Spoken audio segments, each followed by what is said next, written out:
I'm Greg Groogan, and welcome to a special episode of What's Your Point? Hopefully you left some room for politics after your Thanksgiving meal, because early voting for the December runoff elections is already underway. Today, it's not our panelists calling it like they see it. We've got a dozen candidates taking turns in a rapid-fire holiday weekend hot seat. Now, in the race to replace departing at-large Position 5 Councilman Jack Christie, Sallie Alcorn was the top vote-getter November 5th. And with good reason. Alcorn's resume of service and deep knowledge of the city's finances and inner workings offer a valuable reservoir of insight for taxpayers. That said, she faces a December 14th runoff against attorney Eric Dick. Sallie Alcorn, welcome to the hot seat. Great to be here, Greg. Okay, something you said hit home with voters because you got all those votes. What was effective? I think voters picked up on how much I love the work and my in-depth knowledge of key city issues like flooding, transportation, public safety, making the city greener and more walkable, and shoring up city finances. Look, flood resistance is far and away the top issue for Houston voters. What policies will you support to improve flood resilience of our city?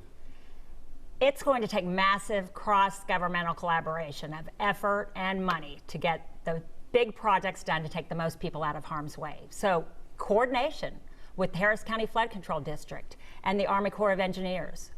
Also, we need to hold developers accountable to the rules to make sure that they're not pushing water to surrounding communities. We also need more neighborhood projects that come up from the residents, because often residents know more than bureaucrats what's wrong in their neighborhoods, if an inlet needs to be enlarged or if their ditch needs regraded, things like that. So more money in those kind of projects. And I'm going to be a big champion for more green stormwater infrastructure, more natural drainage systems, dual use parks and recreation when it's dry, and flood mitigation when it's wet. More bioswales, bioretention, rain gardens, permeable pavement, green roofs. I want the city to do more green stormwater infrastructure in its own building and road projects, and I want to incentivize more of it for private development. Look, Mayor Sylvester Turner is on the record. He believes Houston needs to lift the property tax cap, also known as the rev cap. I know you know all about this.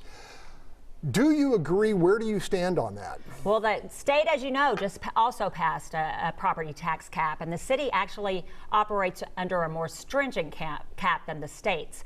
I think right now people wanted property tax relief. It would be difficult to go now. I think if residents see us do a lot of things to shore up city finances, I would be in favor of letting the voters decide if perhaps we could go back for a limited purpose, specifically for public safety, more cops, more resources for our police and fire. Do you believe in zero-based budgeting?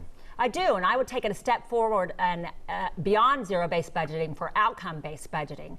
Basically turn the budget on its head. What are the results we want to see? And we buy the programs and services and activities that get us to those results, and we don't buy the others. Sallie, public safety is another huge issue for voters. HPD is hundreds of officers short, and we've had this huge conflict between the mayor and firefighters over pay parity. How would you help solve that issue? I am happy to be endorsed by both the Houston Police Officers Union and the Houston Firefighters Association. Public safety is our #1 priority as a local government. So we have to find the resources to get more police, and we have to give the firefighters the raises that they deserve and the raises the voters voted for, but we're going to have to phase those in over time. And there's numerous ways that we can work with the budget. There's a report called the PFM report that the city commissioned that lays out several recommendations that could come up with hundreds of millions of dollars in savings. They're going to be hard, some politically hard, and some longer to obtain. But if we start ticking through some of those recommendations, we can get the money to improve public safety. Okay, bottom line, at a fundamental level, why are you a better choice than your opponent? Again, Greg, it's about the work. I think people want a hard-working council member. I've worked hard at City Hall for 10 years. I've worked hard on the campaign. I've learned the nuts and bolts of city government, what works, what doesn't, when local government can help, and when it should stay out of the way. I know the right questions to ask. A lot of being a council member is seeking information so you can make improvements to ordinances and processes so you can improve the delivery of city services and improve the lives of city residents.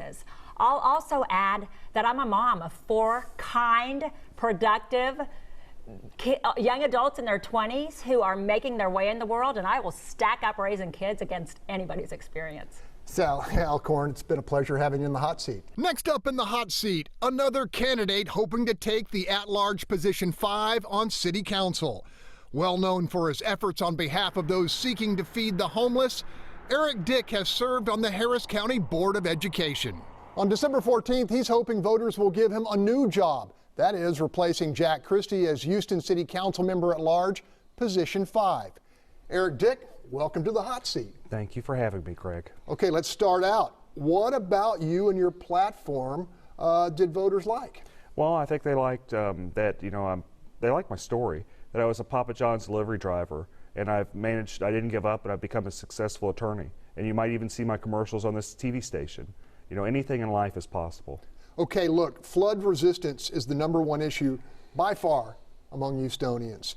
What policies will you support to improve our community's resilience? We need more green space and we need more retention ponds. There's not going to be a council member that's more sympathetic. I've represented over 2,000 Hurricane Harvey victims. If you watch my commercials, you'll see I don't think there's an attorney that's represented more people that suffered from Hurricane Harvey. Okay, Mayor Sylvester Turner is on the record. He believes Houston needs to lift the voter-imposed cap on property taxes, the so-called revenue cap. He says our city is growing and we need the money. Where do you stand? I'm against that. I'm against taxing poor people, and that's who's going to get hurt the most with that, people struggling to live day to day. Okay. Public safety is another huge issue for voters. HPD is hundreds of officers short, and firefighters have gone 6 years without a raise despite winning pay parity at the ballot box. Do you have any solutions? Look, I support firefighters. My dad was a retired firefighter. My grandfather was a retired sheriff's deputy. Public safety is #1. We need to work together with our firefighters and police officers, and we need to put in Prop B. Voters agreed for that, and we need to put that in place. You're an attorney, and there have been several opportunities here to go to binding arbitration. Were they missed opportunities by this administration? They were absolutely missed. And you can't have this animosity between the firefighters and police officers. It's not safe. It's not safe when you have the union president of the police officers calling the union president of the firefighters a liar. It's dangerous, and it's not good for Houstonians. It's a bad look. Eric Dick, at a fundamental level, why are you a better choice than your opponent, Sallie Alcorn? People can choose who they want. At the end of the day, for me, I'm not taking any money from anybody. There's no special interest around me. I represent people struggling. I'm so happy with everything the city's given me. I was once a pizza delivery driver at Papa John's for 10 years. I didn't give up. I kept working, and I've become a successful lawyer. I just want the voters to know anything in life is possible. You just can't give up. Eric Dick, pleasure having you in the hot seat. Hope you'll come back. Thank you, Greg. Up next in the hot seat, a woman who says she can do what's best for District A. What candidate Amy Peck says she'll do for the community when we come back. Abbie Kamin emerged as the top vote getter in the battle to succeed Ellen Cohen in Houston City Council District C. A civil rights attorney and unabashed progressive, Kamin is looking to close the deal with voters on December 14th when she takes on Shelly Kennedy in the runoff. Abbie Kamin, welcome to the hot seat. Thank you for having me. It's a pleasure to be here. Okay, what did you say to voters that gathered that much support? Well, we're honored to have earned the support of those that did turn out, and we're going hard. We're continuing to talk to voters. I think that priority is, when I talk to people around the district, a lot of people don't know what's happening at City Hall, and they don't necessarily know what services they're supposed to be providing. And our commitment, my commitment, is to make sure that every resident in every neighborhood all around the district, the largest district in the city, has access to services, because you can't hold government accountable when you don't know what's happening. There is no issue bigger in the city of Houston than flooding, and Yes. You can double that in your district in terms of emphasis. What ideas will you bring to the table to make your district and our city more resilient? Yeah, District C and the city of Houston have been hit hard, not just by Harvey, but the Memorial Day flood, the Tax Day flood, Imelda. And with Imelda, we're seeing it's not just the greater Meyerland area of District C, it's Garden Oaks, Oak Forest, it's the Heights. So we need to be tackling flooding head on. I'm a fourth generation District C resident. I'm very proud of that. But my first day of college was actually evacuation day in New Orleans during Hurricane Katrina. So I've been focused on flood mitigation efforts for quite some time now. We have a very detailed plan on our website, abbykamin.com, but some of the things that we're focused on is, one, connecting residents to services and funding now, making sure that the city is actually in the neighborhoods providing that information.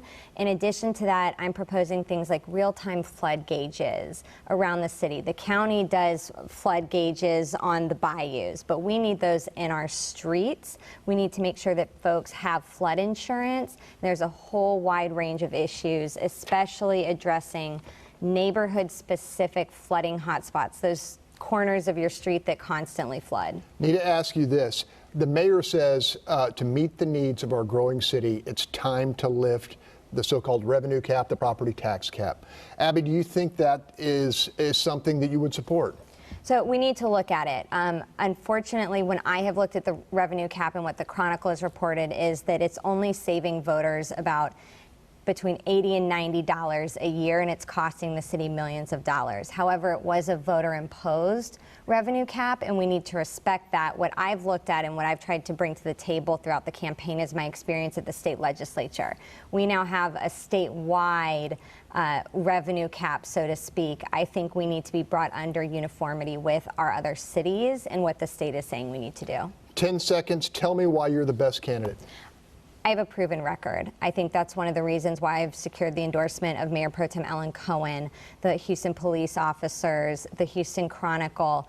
I've worked on the Mayor's Commission Against Gun Violence doing practical solutions to close the gun show loophole at the legislature, working across the aisle to pass some of the governor's emergency items. We're going to fight for every resident and make sure that we're getting to every single person. Abbie, thanks for taking the hot seat. Thank you so much. Okay, what's your point? We'll be right back, so please stay with us. In the struggle to win the City Council District C seat being vacated by Ellen Cohen, Shelly Kennedy believes she's accumulated the kind of extensive life experience that will best serve neighborhoods like flood-recovering Meyerland.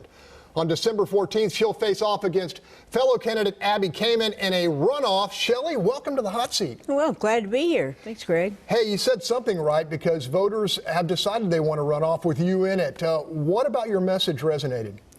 Well, I think that I am for the people, and that means all the people, bipartisan, all the people of Houston, especially District C.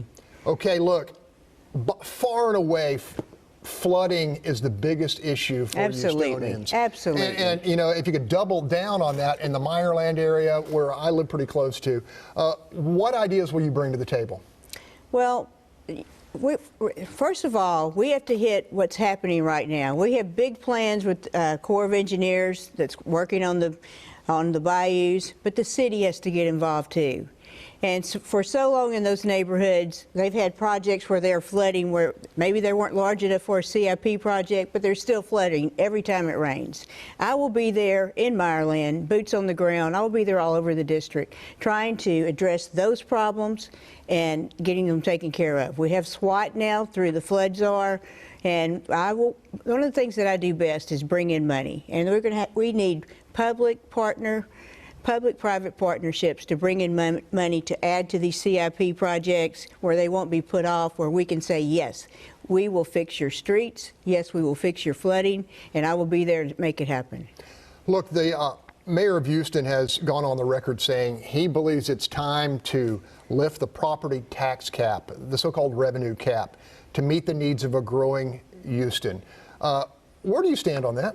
Well, just recently, and it'll begin in January, we're going to have zero-based budgeting. I would like to see where that goes. The city of Houston voted to have a rev cap. So let's see when we really look at the budget, and that's what I do for a living, is I work on budgets, and so I can't wait to really get an inside look and see what we're doing. And I know we've only passed it for 1 year, but I think each department is going to have to squeeze tight, and let's see what kind of money we have to put towards the infrastructure that we've been needing the money for.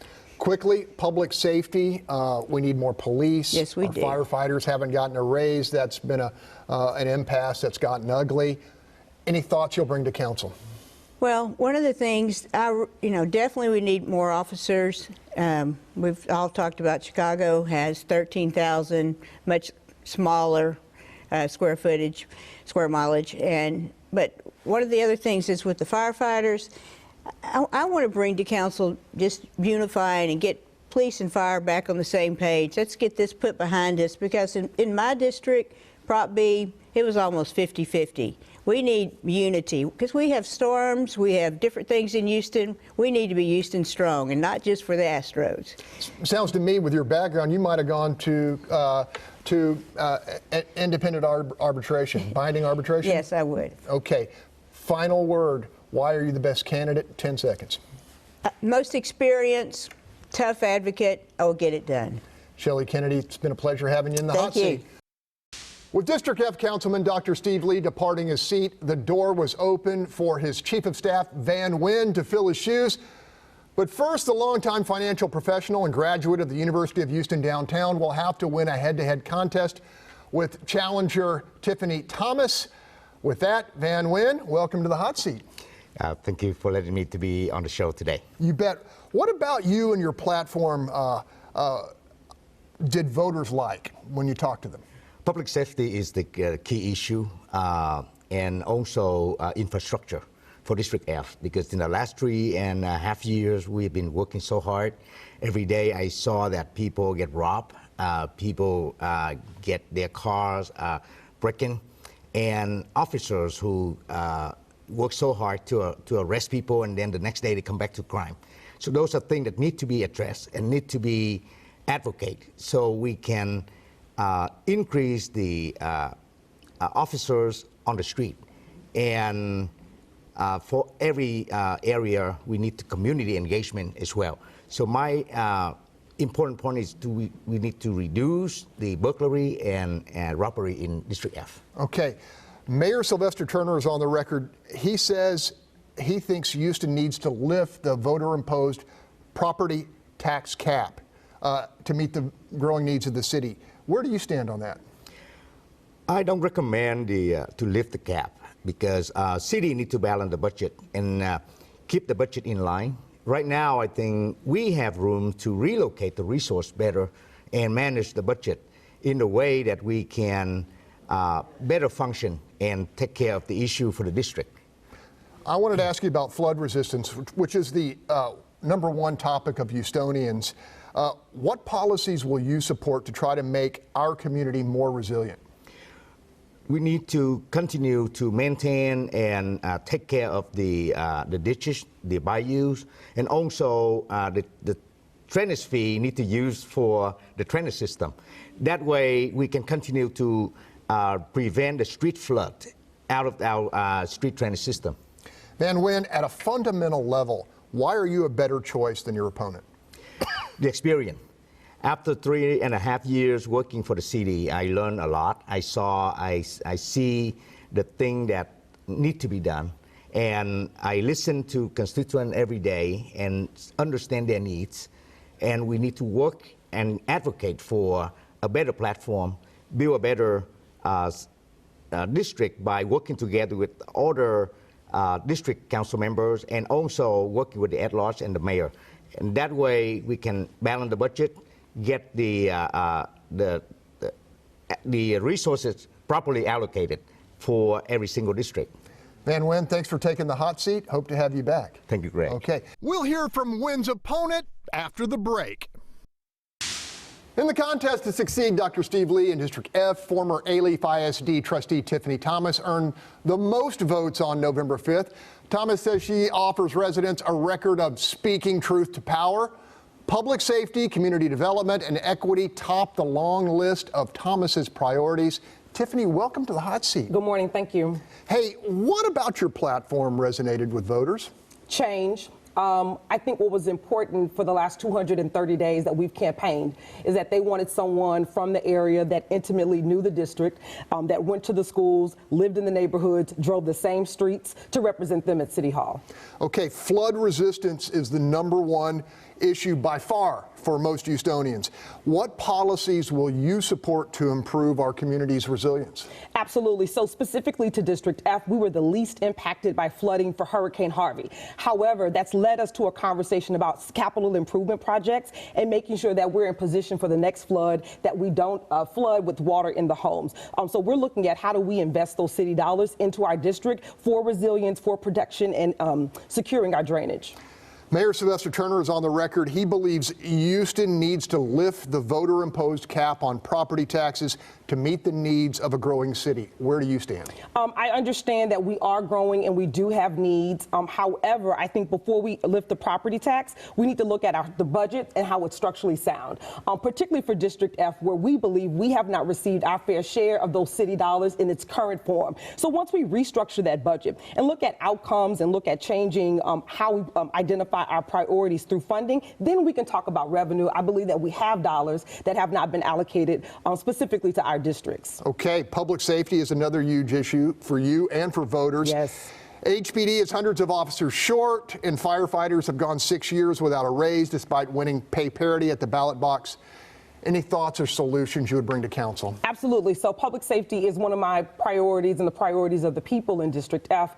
Not just about over-policing, but the programming that comes with that. Chief Acevedo has moved to a relational model, and we need more support in District F, where we are inundated with human trafficking, the after-hours bars, speeding, and burglary, lots of crime. So we do need more officers on the street, and there must be a way for them to have equitable pay and for the city to be protected at the same time. Okay.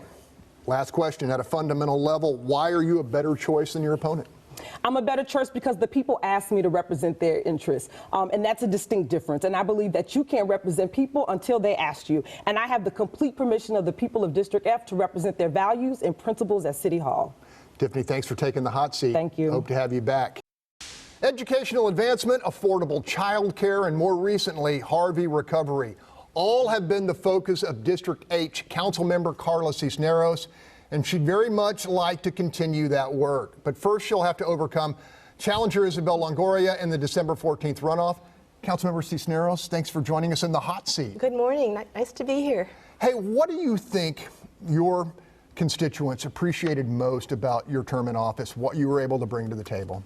You know, what I campaigned on last time was bringing opportunities to families and their children, you know, so that really to fight the disparity we see across the district, you know, that the city was supporting neighborhoods around some schools and not so much neighborhoods around others. So that what we have is there's a lot of poverty and not so much opportunity in a huge portion of District H in our city. So I think people have really appreciated that I've tackled that really aggressively, you know, with the programs I've created and advocated for. You know, my constituents appreciate my availability and my presence in the communities. I've heard from a number of communities that they hadn't had that kind of attention in a decade. So that's what I would say.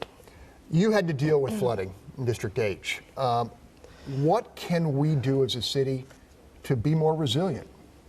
I think what's really important is to not just be addressing the short-term fixes. You know, I'm already working on illegal dumping that, you know, that helps clear out ditches. That's really not enough. We need a much longer view. So, you know, I think that the better data we have, the better information we have, that will inform better decisions. So hydrology studies haven't been really been a part of, like, for instance, where highways go. In the past, you know, in the 50s and 60s, when our interstate highways were built, they just put them down where they thought was a good idea. And actually that has created huge flooding issues in District H, you know, creating detention ponds in some neighborhoods that have, you know, repeatedly flood, you know, reducing access to, you know, and mobility and you know, all the structural flooding that's occurred. I want to get your thoughts about the expansion of I-45 because it impacts your district greatly. Is this a good plan? not as it stands currently, but to do nothing is not enough of an answer, because as I just referenced, the highways that have created really serious flooding issues exist right now, and that has to be addressed. And part of that will have to be the correction of what's already been done improperly. So we must go forward, but we need a plan that that says neighborhoods matter, because right now that's not what we have. And it remains to be seen, what the recommendations of the current community meetings that our planning department and this technical team that's been meeting with the community, they will be coming back with some alternative plans. And then we'll be coming back to the citizens, and looks like in early January, to see, is this what we're hearing you say? And then based on that, we will be giving that to TxDOT and saying, this is what the community wants. But right now, it is not a good plan. Not for my district, it's not. Especially segments 2 and 1, which is from I-10 North, it is all about how can we minimize the damage this is going to cause, and that's not where we want to be. Councilmember, thanks for taking the hot seat. We hope to have you back. Thank you. Okay. Thank you. What's your point? We'll be right back after the break. On November 5th, activist and community organizer Isabel Longoria fought her way into a runoff with District 8 City Council member Karla Cisneros. Longoria believes she can do a better job of engaging with residents and bringing to the table a slate of progressive reforms ranging from affordable housing to sheltering the homeless to a renewed push for an equal rights ordinance. Isabel Longoria, welcome to the hot seat. Thanks, Greg. Hey, what about your message resonated with voters? I think folks are interested now in elected officials who are there to do the job, not just show up and pat themselves on the back. And that's what I'm interested in, is not putting a Band-Aid on our problems locally, but getting into the deeper issues of why are we hurting, why are we bleeding, right? And let's fix that problem instead of just these kind of cosmetic issues. I want to go quickly to this proposed I-45 expansion. Absolutely. I know you feel strongly about it. Yeah. What would be your stand? So every square inch of the I-45 project is going to affect District H, which covers the north side, East End, Woodland Heights, Independence Heights, right? And for $7 billion, which is more than the annual budget of the city of Houston, you're going to save 3 minutes of time on traffic, and you're going to expand, and you're going to affect schools, and you're going to kick out people of their homes. It's not enough for me. So I oppose the current plan by TxDOT, and I want to see a design that's safer for people, not just for cars to move faster, and to really think, what do we want for $7 billion? Big issue, flooding. For all Yes. Houstonians, your thoughts, what would you bring to council? On my time on Planning Commission, I saw that there was 2 things that Planning Commission is not allowed to ask about: affordability and flooding. And that's bonkers to me. When we're looking at big projects or small, we all know water affects us. And so I want to get to the crux of that problem and say everything we do from now on has to be flooding focused. We are a growing city. The mayor says we need to lift the property tax cap, the revenue cap, because we just need the money to tackle big issues. You agree? Yeah, I think if we want to pay our firefighters, we want to get more cops on the street, we want to get folks off the streets and into better homeless shelters with wraparound services, we have to invest in the city we want. And for the average kind of homeowner, it'll cost you $50 a year. That's $1 more a week. What would you want to do for $1 more a week? And when you pull that all together, that's a big chunk of money that we can use to build this city better. Okay, this is a big one. Yeah. You've been endorsed by Councilman Robert Gallegos, and I want to give you an opportunity to tell us why you believe you're a better candidate. Yeah, like I said earlier, it's all about investing in the problems deeply. I've been on the streets. I walk not just during campaign season, but year round. And I think Councilmember Gallegos sees that work ethic, sees my progressive spirit where I don't back down from a fight or confrontation. I'm going to speak up for my constituents constantly. And I think that's what he wants, is a better teammate on council. And I think that's what voters want, is someone who walks in the room and you know they're going to help instead of saying, oh gosh, this person again. Isabel Longoria, thanks for taking the hot seat. Hope to have you back. Appreciate it, Greg. Okay, we'll be back with more What's Your Point after the break. With Councilman Mike Laster's time of service complete in the J seat, Houston attorney Edward Pollard saw an opportunity to continue a family tradition of public service. Among his priorities, making sure the drainage fee is spent effectively to limit flooding, holding out-of-state landlords more accountable, and improving the financial transparency of City Hall. Pollard was the top vote getter November 5th and now faces challenger Sandra Rodriguez, who is just 48 votes behind. Edward Pollard, welcome to the hot seat. Thank you for having me. Hey, man, what about your message did voters like? I think they like the message of bipartisanship. We're a truly purple district. We're the most diverse district in the entire city of Houston, which makes us probably one of the most diverse areas in the entire country. And so what we did is no matter who you are, where you're from, what your party affiliation, your faith, your interests, we're going out to you, we're talking to you, we're engaging you on the issues and concerns that matter most to you, and that's resonating best. Edward, by far the #1 issue in Houston is flooding. Yes. What ideas would you bring to council to better protect Houston? So what I want to do is actually go to each community, each neighborhood, and see how flooding affects them. Natural disasters come in and the waters flow differently per area of town. And so I want to hear directly from the residents. How does flooding affect you? Is it getting into your homes? Is it ponding on your street? Is it the drainage and the infrastructure problems that we have going on in front of your curb? We need to figure out what is going on in each particular community and then try to address it at City Hall. Mayor Turner says the city needs more money, more revenue. He wants to lift the property tax cap. How do you feel about that going in? So my thing is just to educate the residents on what that means. And so when the time comes, they can make an informed decision on how to vote on that for themselves. I'm a big proponent of making sure that the tax dollars that we spend are used effectively and efficiently. And so I would be a proponent of even bringing in a third-party auditor to really look at those books and be transparent with the public on where those dollars are going. You've talked extensively about better use of our public safety, our police. Yes. We have too few police. What are your thoughts and what would you advocate for if elected to council? So if you go on my website, pollardforhouston.com, you'll see the Pollard Plan, which is a detailed layout of addressing some of the issues that face District J. One of the huge issues is public safety and law enforcement. And HPD is spread very thin. We should put more patrol out on the street. But even if we can't do that through the city budget, your district council member gets service fund dollars. Those are discretionary dollars that the council member can use each year on whatever they like. Many times those dollars are going towards projects. I like them to go towards personnel. So I use a pot of that money to have a dedicated District J patrol just for our area that's going to focus on neighborhood violations, after hours clubs, panhandling, and things like that. 20 seconds. Why are you the best candidate to represent your district? I'm from the city of Houston. I'm native Houstonian, longtime Southwest Houston resident. I grew up in the area. I have my family in the area now. I have a law firm in the area, and I have a nonprofit in the area. I have a vested interest in seeing our community thrive, and I want to make sure families just like mine live in an area that is safe and thriving. Okay, as a collegiate basketball player, can you still pop the J? I got a good jump shot. Awesome. Okay. Edward Pollard, thanks for taking the hot seat. What's your point? We'll be right back. Thank you.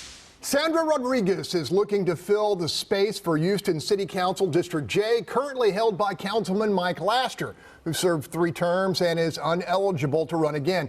Rodriguez is already involved through her work with the City Health Department and is the president of the Gulfton Super Neighborhood Council. This morning, she joins us in the hot seat. Sandra, thanks for joining us, man. Thank you so much for the invitation. I'm happy to be here. How did you win this runoff slot? What about your message resonated with voters? Absolutely. So I think it's a lot of hard work, a lot of knocking on doors.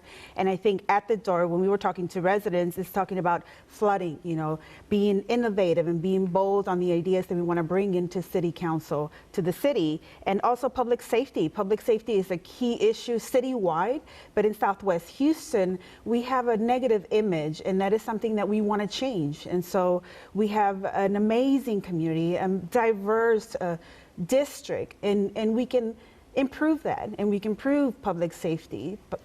We were talking about public safety, and HPD is hundreds of officers short, and the firefighters haven't gotten a raise in 6 years. Any thoughts there? What would be your position on council?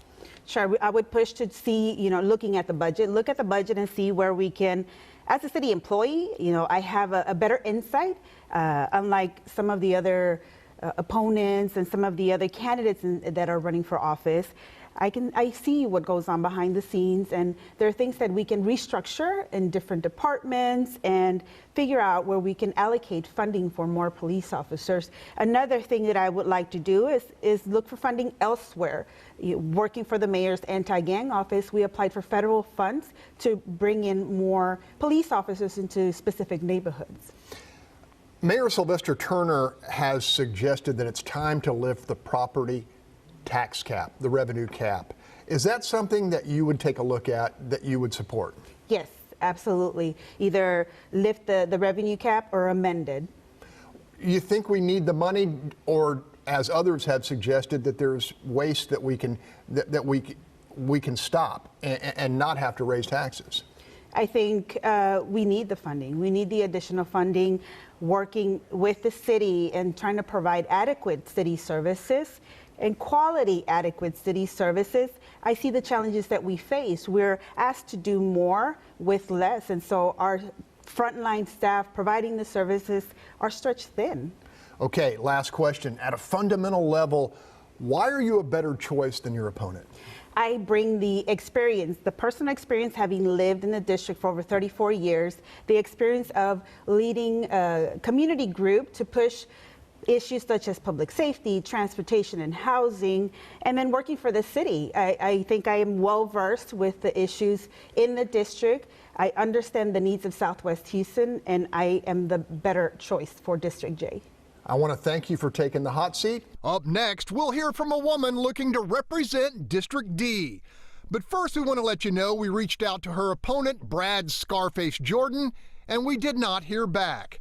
Watch Your Point returns in just a few moments. In the runoff to succeed outgoing District D Councilman Dwight Boykins, most voters are familiar with the long record of service delivered by top vote getter Carolyn Evans-Shabazz. Currently a trustee and board president of the Houston Community College, I first met Carolyn as she advocated for students from the post of education chair for Houston's NAACP. It's fair to say improving outcomes, both educational and economic, have been her priorities. She faces Brad Scarface Jordan in the December 14th runoff. With that, Carolyn, welcome to the hot seat. Thank you so very much. It's not really hot just yet, but thank you. You were the top vote getter. What resonated in your message for the voters? Well, I think even more than my message, it's been my presence. I have been throughout the district walking and working with the community because I believe that you need to walk and work with the community before you ask them to vote for you. But in my message, I believe what resonated was my experience, as well as my ability to work with budgets, which is very key to the general fund to be able to provide the quality of life services that our district and the city deserves. Far and away the biggest issue for Houstonians at large is the issue of flooding. Will you bring some ideas to council?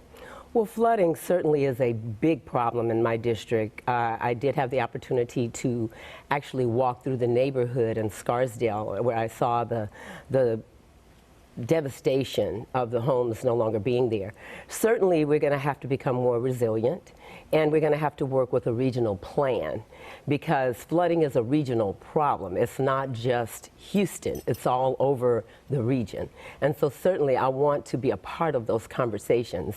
And more importantly, I want to be part of the conversation for flood recovery because people are still suffering from not receiving that which is needed to make them whole. And so that's a big, big concern for me. As is public safety and improving lifestyle, limiting the tragedy of violence. Well, certainly that's where that general fund piece certainly comes into play because we're going to have adequate funding so that we can have more police officers. And we certainly need to make sure that our police officers are adequately trained, that they've been tested for implicit bias, because we want to make sure that you are level and are level-headed. And they certainly have a lot of issues. They have personal lives just like the rest of us, but they have a very, very heavy burden of going to a job where they may not come home at night. And so we need to make sure that they are supported as well. Quickly, Do you believe the city is growing at a pace where we need to lift the revenue cap, the property tax cap? Well, let me say this. First and foremost, I'm one that believes that you need to see what you have and see if it's being used appropriately. That's what the first step would be. And then certainly, because I don't want to put an undue tax burden on particularly those in District D that are already burdened, I certainly would look at that first. And then if that is the solution, maybe incrementally, but not a lot, but we certainly need to let people know how much they are going to pay or have to pay, because sometimes it's minuscule. When you divide it amongst us all. And so I would like to look at what we have first and foremost. Carolyn Evans-Shabazz, thanks for taking that hot seat. Hope it was okay. Oh, it was great. And I always appreciate the opportunity to talk to the people as well as to you. You can find out more about all the candidates on the December runoff ballot on our website, fox26houston.com. The panel returns next week, rested and ready to tackle all the political topics that dominated your family meals this weekend. For now, we'll continue the discussion on a national level with Chris Wallace.